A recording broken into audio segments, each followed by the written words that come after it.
Welcome back everyone. Welcome to civil services study. 66 BPSC prelims 27 दिसंबर को है। समय कम है तो 12 टेस्ट कंप्लीट हो गए थे इसके। यह है टेस्ट नंबर 13। तो चलिए स्टार्ट करते हैं। तो क्वेश्चन नंबर 1 पर आ जाइए। 6 नवंबर है आज जब ये टेस्ट रिकॉर्ड किया जा रहा है।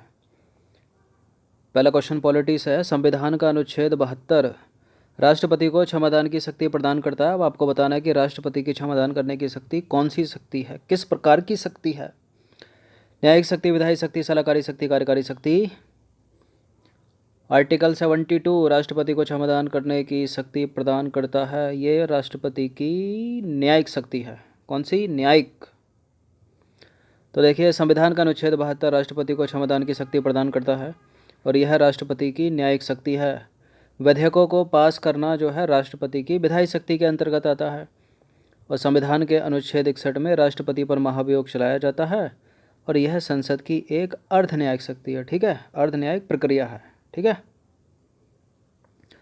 भारत का संविधान राष्ट्रपति को निम्नलिखित में से कौन सा से अधिकार प्रदान करता है? कौन से अधिकार प्रदान करता है? भारत का संविधान राष्ट्रपति को संवैधानिक अधिकार प्रदान करता है, नाम मात्र का भी, औपचारिक भी। तो ये तो एक से ज़्यादा उत्तर हो गया ना सही। तो उपरोक्त में से एक से अधिक ई हो जाएगा इसका आंसर इस बार। तो भारत का संविधान राष्ट्रपति को संवैधानिक, नाम मात्र और औपचारिक तथा विधिक अधिकार जो है प्रदान करता है। संविधान का अनुच्छेद 53 का क्लॉज 1 में उपबंध है कि संघ की जो कार्यपालिका शक्ति है वो राष्ट्रपति में निहित होगी और वह इसका प्रयोग अकेले मतलब स्वयं या अपने अधीनस्थ अधिकारियों के द्वारा करेगा। निम्नलिखित कथनों में से कौन सा एक गलत है? भारत का राष्ट्रपति संसद का भाग है। संसद के 3 भाग कौन कौन से? लोकसभा, राज्यसभा और राष्ट्रपति। संसद द्वारा पारित विधेयक राष्ट्रपति की स्वीकृति के बिना कानून नहीं बन सकता। बिल्कुल। संविधान के अनुच्छेद 79 में उपबंध है कि भारत की संसद लोकसभा, राज्यसभा और राष्ट्रपति से मिलकर बनेगी। देखिए, इतना तो करेक्ट है। क्या ये करेक्ट है कि ये उपबंध 79 में है? चलिए, करेक्ट है ये भी। तो गलत कौन सा है इनमें से? लोक लेखा समिति के प्रतिवेदन को राष्ट्रपति संसद के पटल पर रखवाता है। यही गलत है। ठीक है, जो डी है वो इनकरेक्ट स्टेटमेंट है, क्योंकि लोक लेखा समिति तो अपना प्रतिवेदन लोकसभा स्पीकर को देती है ना। तो देखिए, लोक लेखा समिति के प्रतिवेदन को राष्ट्रपति संसद के पटल पर नहीं रखवाते। लोक लेखा समिति अपनी रिपोर्ट जो है लोकसभा अध्यक्ष को सौंपती है, लोकसभा स्पीकर को यानी। भारत के राष्ट्रपति विभिन्न क्षेत्रों से राज्यसभा के लिए 12 सदस्यों को मनोनीत कर सकते हैं। कितने? 12 सदस्यों को। अब आपको बताना है कि इस संदर्भ में निम्नलिखित में से वो कौन सा क्षेत्र इसमें शामिल नहीं है। तो राष्ट्रपति साहित्य के क्षेत्र से ले सकते हैं, राष्ट्रपति विज्ञान के क्षेत्र से ले सकते हैं, 4 क्षेत्र हैं ऐसे। राष्ट्रपति कला के क्षेत्र से भी ले सकते हैं, लेकिन राष्ट्रपति सहकारी आंदोलन के क्षेत्र से नहीं ले सकते, समाज सेवा के क्षेत्र से ले सकते हैं। ठीक है, तो इसका उत्तर क्या हो जाएगा? कौन सा नहीं है? तो समाज सेवा। इसमें सहकारी आंदोलन नहीं होगा। साहित्य है, विज्ञान है, समाज सेवा है और है कला। तो देखिए, संविधान के अनुच्छेद 80 में उपबंध है कि राष्ट्रपति जो है 12 सदस्यों का अनुच्छेद 80(3) के तहत राज्यसभा के लिए मनोनीत करेंगे। और इस क्षेत्र में जो शामिल क्षेत्र हैं, इसमें जो शामिल क्षेत्र हैं साहित्य है, कला है, विज्ञान है और है समाज सेवा। बात करें सहकारी आंदोलन की, तो सहकारी आंदोलन के क्षेत्र से राष्ट्रपति नहीं बल्कि जो है राज्य का राज्यपाल विधान परिषद के लिए मनोनीत करेंगे। ठीक है। भारत के राष्ट्रपति से रिलेटेड निम्नलिखित में से कौन सा एक कथन सही है? देखिए, वह लोकसभा या राज्यसभा या दोनों सदनों को विघटित कर सकता है। राष्ट्रपति वह लोकसभा या राज्यसभा या दोनों सदनों का सत्रावसान कर सकता है। पहली बात तो राज्यसभा एक स्थायी सदन है, उसका तो विघटन हो नहीं सकता, तो नॉनसेंस स्टेटमेंट है पहला वाला। तो वह संसद की बैठक को कुछ घंटे, कुछ दिन, कुछ सप्ताह या अनिश्चित काल के लिए स्थगित कर सकता है। भारत के राष्ट्रपति पर अनुच्छेद 71 के तहत महाभियोग चलाया जा सकता है। अरे अभी तो बताया था 61 के तहत चलाया जा सकता है। कोई एक ही सही है इसमें। देखिए, पहला वाला तो गलत है क्योंकि राज्यसभा का विघटन नहीं हो सकता क्योंकि वह स्थायी सदन है। और संसद की बैठक को कुछ घंटे, कुछ दिन, कुछ सप्ताह या अनिश्चित काल के लिए स्थगित, ये स्थगन का काम राष्ट्रपति का नहीं है। लोकसभा है तो लोकसभा का स्पीकर करेगा, राज्यसभा है तो राज्यसभा का सभापति करेगा। और ये अनुच्छेद 61 है, 71 नहीं है, गलत है। ये वाला सही है, लोकसभा या राज्यसभा या दोनों सदनों का सत्रावसान जो काम है ना, सत्रावसान वर्ड पकड़िए, वर्ड वर्ड वर्ड से पूछा जाता है स्टेटमेंट पॉलिटी में। सत्रावसान करते हैं राष्ट्रपति। तो देखिए संविधान के अनुच्छेद 85(2) खा यानी बी में उपबंध है कि राष्ट्रपति केवल लोकसभा का विघटन कर सकते हैं, राज्यसभा का नहीं, क्योंकि राज्यसभा तो एक स्थायी सदन है भैया। लोकसभा की कार्यविधि केवल 5 वर्ष की होती है, ये आपको पता होगा। और अनुच्छेद 85(2) का में उपबंध है कि राष्ट्रपति दोनों सदनों या किसी एक सदन का सत्रावसान कर सकते हैं। ठीक है, सत्रावसान। सत्रावसान कौन करेगा? राष्ट्रपति। संसद को स्थगित करने की शक्ति राष्ट्रपति को नहीं है। लोकसभा के मामले में लोकसभा स्पीकर करेगा, राज्यसभा के मामले में राज्यसभा का सभापति करेगा। ठीक है।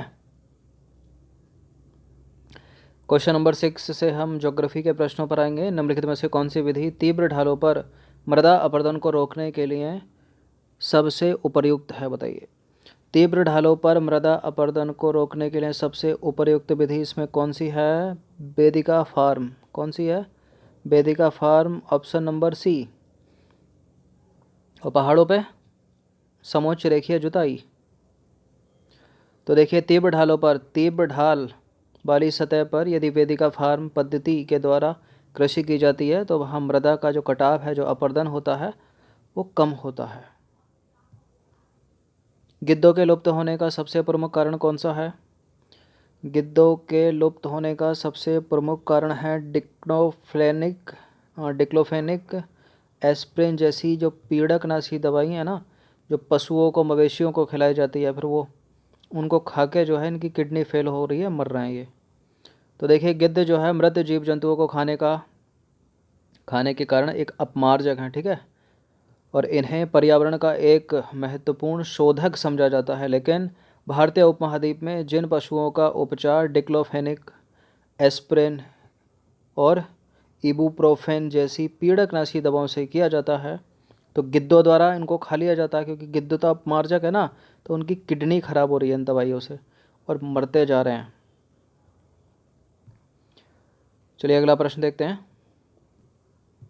क्वेश्चन नंबर 8 पर आ जाइए। यह वैश्विक नेटवर्क द्वारा जुड़े रक्षित क्षेत्रों की एक श्रृंखला है जिसे संरक्षण और विकास के बीच संबंध को प्रदर्शित करने के इरादे से बनाया गया है।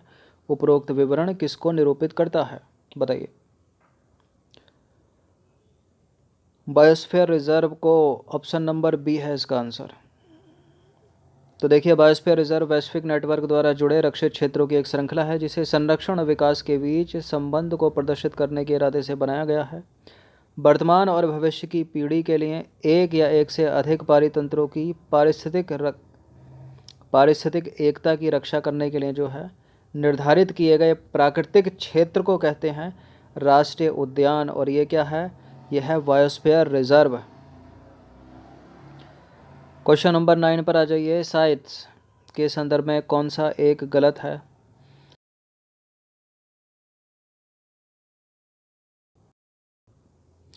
तो साइट्स क्या फुल फॉर्म है इसका? पूर्ण रूप क्या है? The convention on international trade in endangered species of wild fauna and flora. तो देखिए यह विभिन्न देशों की सरकारों के बीच एक अंतर्राष्ट्रीय समझौता है। बिल्कुल है। इसमें पशु पक्षियों की अनेक प्रजातियों की सूची तैयार की गई है जिसमें दिए गए सभी पक्षियों और प्राणियों के व्यापार करने पर प्रतिबंध लगाया गया है। बिल्कुल। इसका उद्देश्य यह सुनिश्चित करना है कि वन्य प्राणी और पौधों के नमूनों के अंतर्राष्ट्रीय व्यापार से उनके जीवन को कोई खतरा नहीं है। ठीक है। भारत इस समझौते का हस्ताक्षरकर्ता देश है? गलत है। तो इसका आंसर जो हो जाएगा डी हो जाएगा, क्योंकि ये असत्य स्टेटमेंट है। विटीकल्चर में किसकी खेती की जाती है? विटीकल्चर में किसकी खेती की जाती है? रेशम कीटों का वाणिज्यिक पालन तो सेरीकल्चर है। अंगूर की खेती की जाती है विटीकल्चर में। ठीक है। तो ये कुछ इंपॉर्टेंट है, बहुत पूछते हैं बार बार घुमा फिरा कर कम्पिटिटिव एग्ज़ाम में। सेरीकल्चर जैसे कि इसमें की जाती है रेशम कीटों का वाणिज्य पालन। ठीक है। पिस्सीकल्चर मोस्ट इंपॉर्टेंट है, बहुत पूछते हैं इसको। मत्स्य पालन, विटिकल्चर अंगूर की खेती, और हॉर्टिकल्चर में वाणिज्यिक उपयोग के लिए सब्जी, फूलों और फलों को उगाया जाता है। जैविक कृषि के संदर्भ में कौन सा एक सत्य है? एक ही सत्य होगा केवल। इस प्रकार की कृषि में रासायनिक खाद का कम प्रयोग होता है। देखिए, जैविक कृषि में रासायनिक खाद का कम ज़्यादा है क्या मतलब? जैविक कृषि में तो जैविक खाद का प्रयोग होगा ना, तो गलत है स्टेटमेंट पहला वाला। जैविक कृषि में पीड़कनाशी या कीटनाशी का प्रयोग नहीं होता। क्यों? जैविक कीटनाशी पीड़कनाशी का प्रयोग हो सकता है, गलत है दूसरा वाला स्टेटमेंट। फसलों का उत्पादन बढ़ाने के लिए आनुवंशिक रूपांतरण किया जाता है इसमें, ऐसा कुछ नहीं किया जाता, गलत है। वर्तमान समय में ऑर्गेनिक फार्मिंग द्वारा उत्पन्न की गई दालें इनऑर्गेनिक दालों की तुलना में अधिक मूल्य पर उपलब्ध हैं। बिल्कुल, ये करेक्ट है स्टेटमेंट। अगर आप मार्केट में जाओगे, सुपर मार्केट में जाओगे, तो जो दालों का जो मूल्य है, जो ऑर्गेनिक फार्मिंग की दालें हैं, मान लीजिए तुर दाल खरीदोगे आप तो 225, 247 इस तरह से उनका प्राइस है, और जबकि 97, 98, 80 रुपये तक की जो है इन ऑर्गेनिक दाल आपको मिल जाएगी। ठीक है, तो महंगी हैं ये। तो देखिए, इस प्रकार की कृषि में रासायनिक खाद की जगह जैविक खाद का प्रयोग किया जाता है। ऐसा नहीं है कि कम रासायनिक खाद का किया जाता है, गलत है पहला स्टेटमेंट। और रासायनिक कीटनाशी की जगह प्राकृतिक कीटनाशी का यूज़ होता है। ऐसा नहीं है कि कीटनाशी का यूज़ होता ही नहीं है। फसलों का उत्पादन बढ़ाने के लिए कोई आनुवंशिक रूपांतरण इसमें नहीं किया जाता है। क्वेश्चन नंबर 12 है, चलवासी पशुचारण पद्धति भारत के किस या किन राज्यों में प्रचलित है? किस होगा तो इनमें से हो जाएगा, किन राज्यों में तो फिर ई आ जाएगा ना उत्तर, क्योंकि एक से अधिक लग रहा है मेरे को तो इसमें। तो चलवासी पशुचारण पद्धति यहाँ पर राजस्थान में है और जम्मू कश्मीर में है, मध्य प्रदेश में नहीं है, गुजरात में नहीं है। तो बी भी सही है, इसका डी भी सही है, तो उत्तर इसलिए ई ही होगा। तो चलवासी पशुचारण पद्धति भारत के अर्धशुष्क और शुष्क प्रदेशों में प्रचलित है। इस प्रकार की कृषि में पशुचारक अपने पशुओं के साथ चारे और पानी के लिए एक स्थान से दूसरे स्थान पर निश्चित मार्गों में घूमते हैं, और इस प्रकार की गतिविधि जो है जलवायविक बाधाओं और भूभाग की प्रतिक्रिया स्वरूप उत्पन्न होती है। ठीक है, यह जो पद्धति है भारत के कुछ भागों में, जैसे कि राजस्थान हो गया, जम्मू कश्मीर हो गया, इनमें प्रचलित है। तो जो पशुचारक हैं मुख्यतः भेड़, ऊँट, मवेशी, याक और बकरियां पालते हैं। वाणिज्यिक कृषि में कौन सी कृषि शामिल नहीं है? वाणिज्यिक कृषि में मिश्रित कृषि शामिल है, रोपण कृषि शामिल है, वाणिज्यिक अनाज कृषि शामिल है। निर्वाह कृषि कॉमर्शियल फार्मिंग में थोड़ी आएगी। वाणिज्यिक कृषि में निर्वाह मतलब पेट पालने के लिए की जाती है, गलत मतलब पहला ही है। तो वाणिज्यिक कृषि में फसल उत्पादन और पशुपालन बाजार में विक्रय मतलब बेचने के लिए किया जाता है। और इसमें जो विस्तृत कृषि है, जो विस्तृत कृषि क्षेत्र है, और अधिक पूंजी का उपयोग किया जाता है। अधिकांश कार्य जो है इसमें मशीनों के द्वारा किया जाता है, ताकि ज़्यादा से ज़्यादा प्रोडक्टिविटी उत्पादन किया जा सके। ठीक है, और वाणिज्यिक कृषि में वाणिज्यिक अनाज कृषि, मिश्रित कृषि और रोपण कृषि शामिल है। निर्वाह कृषि तो पेट पालने के लिए की जाती है। क्वेश्चन नंबर 14 है, रोपण कृषि के संदर्भ में निम्नलिखित में से कौन सा एक गलत है? रोपण कृषि के मुख्य क्षेत्र विश्व के उष्णकटिबंधीय प्रदेशों में पाए जाते हैं। उष्णकटिबंधीय प्रदेशों में, शीतोष्णकटिबंधीय प्रदेशों में, उष्णकटिबंधीय प्रदेशों में, यह करेक्ट है स्टेटमेंट। रोपण कृषि वाणिज्यिक कृषि का एक प्रकार है क्या? वाणिज्यिक कृषि का प्रकार है क्या? है। काजू एक रोपण कृषि की फसल है क्या? बिल्कुल है। रोपण कृषि में श्रम और पूंजी की कम आवश्यकता होती है। कम आवश्यकता नहीं होती, बृहत पैमाने पर आवश्यकता होती है। तो देखिए, रोपण कृषि जो है वाणिज्यिक कृषि का एक प्रकार है, जहाँ चाय, कहवा, काजू, रबर, केला और कपास की एकल फसल उगाई जाती है। इसमें बृहद पैमाने पर श्रम और पूंजी की आवश्यकता होती है, कम पैमाने पर नहीं। रोपण कृषि में, रोपण कृषि के जो मुख्य क्षेत्र हैं विश्व के उष्णकटिबंधीय प्रदेश हैं वो, और इस कृषि के उत्पाद का प्रसंस्करण जो है खेतों पर ही या निकट के कारखानों में किया जाता है। ठीक है, इस प्रकार की कृषि में परिवहन जाल के विकास की अनिवार्यता होती है। अंतिम प्रश्न है ये, किस प्रकार की कृषि में भूमि का उपयोग भोजन बेचारे की फसल उगाने और पशुपालन के लिए किया जाता है? बताइए, किस प्रकार की कृषि में किया जाता है ऐसा? भूमि का जो उपयोग है भोजन और चारे की फसल उगाना और साथ में पशुपालन, तो एक तरह से मिक्सचर नहीं हो रहा दो तीन चीज़ों का, तो मिश्रित कृषि है ये। ठीक है।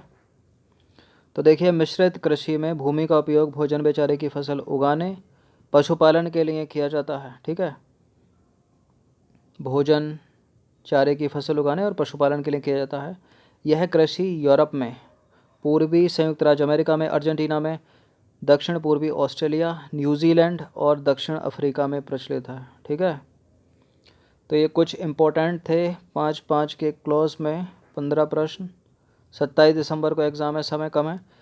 हम कोशिश करेंगे कि कल से 2 टेस्ट, कुछ दिन बाद 3 टेस्ट तक एक दिन में दें। ठीक है, ताकि ज़्यादा से ज़्यादा प्रैक्टिस कराई जा सके। धन्यवाद।